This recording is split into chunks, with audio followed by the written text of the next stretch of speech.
Hello again. So now we're looking at Section 4, Fighting and Freedom Come to Alabama. What terms do you need to know? Skirmish is a fight or a battle. A fleet has to do with it's Navy ships.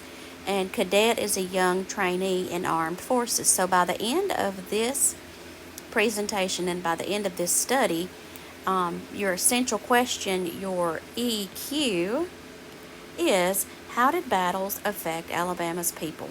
How did the skirmishes, the battles, affect Alabama's people? There were 78 skirmishes. Again, that's just a fight or a battle in Alabama. Florence, Huntsville, and Athens were all fired upon.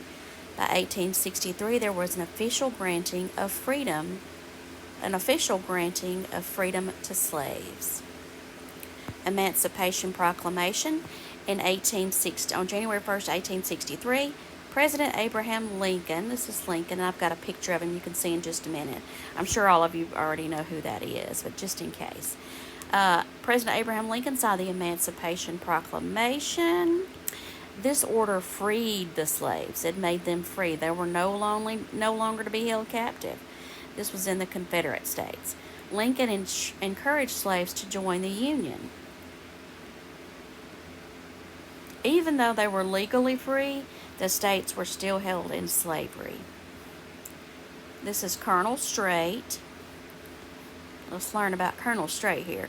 So, in April of 1863, the Union Colonel Strait invaded Alabama. All right? This is our great state of Alabama. He wanted to destroy some of the state's important railroads. And you can see the railroads here, like the Wilson Railroad. It's right here in red. Let me get the Wilson Railroad is here in red. Wisdom's Ride in blue. Strait's Raid. There we go. And you can pause it and take a look at the rest. So, his plan was to destroy the railroads and factories along his way. The Confederates fight back. Confederate General Forrest followed Colonel Strait, and they fought several skirmishes. Strait headed back toward Georgia and burned bridges along the way to slow Forrest's men. Emma Sampson. This is young Emma Sampson right here. So she was a young heroine. It's kind of like a man is called a hero, a woman is called a heroine. Forrest was helped across the river by 15-year-old Emma Sampson. This is her right here. She showed the general and his troops a way over the Coosa River that did not need a bridge. They were soon after Strait's men again. Civil War's Paul Revere. Strait planned to burn Rome's factories, supplies, and railroads, and a man named John Wisdom from Gadsden spoiled the plan by warning the people of Rome that the Union soldiers were on the way. And then around midnight, he arrived in Rome yelling, "The Yankees are coming! The Yankees are coming!" Citizens make a stand. Rome's people blocked the bridge with bales of cotton and gathered weapons. Forrest tricked Strait into thinking that a large army was following him rather than just 600 men and 2 cannons. Strait was surprised when he surrendered to learn that he actually had more than double the soldiers of Forrest. Battle for Mobile, that's all the way south Alabama. The Union Navy Admiral Farragut, I'm sure I said that wrong, sailed into Mobile Bay in 1864 with a fleet to take control of the bay and its forts. Remember, those are Navy ships. Within 3 weeks, the Confederates surrendered the bay after fierce fighting. General Wilson's reign.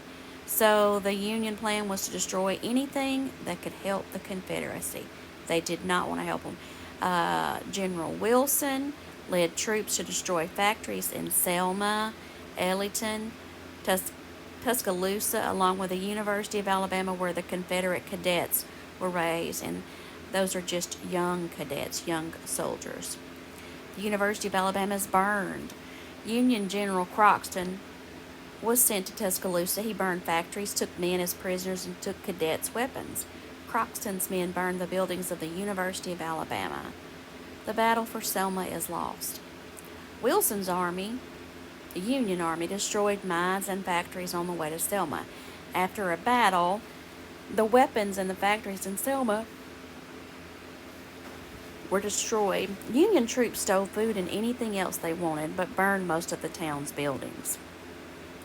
Montgomery surrendered in April the 12th, 1865.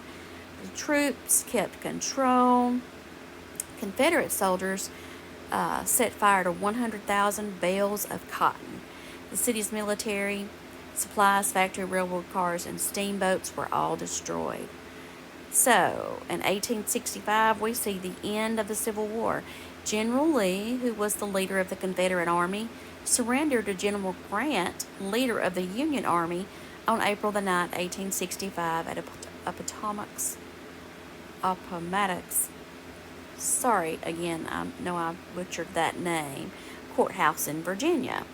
Over 600,000 Americans lost their lives in the war, more than any other war our country has fought. The end.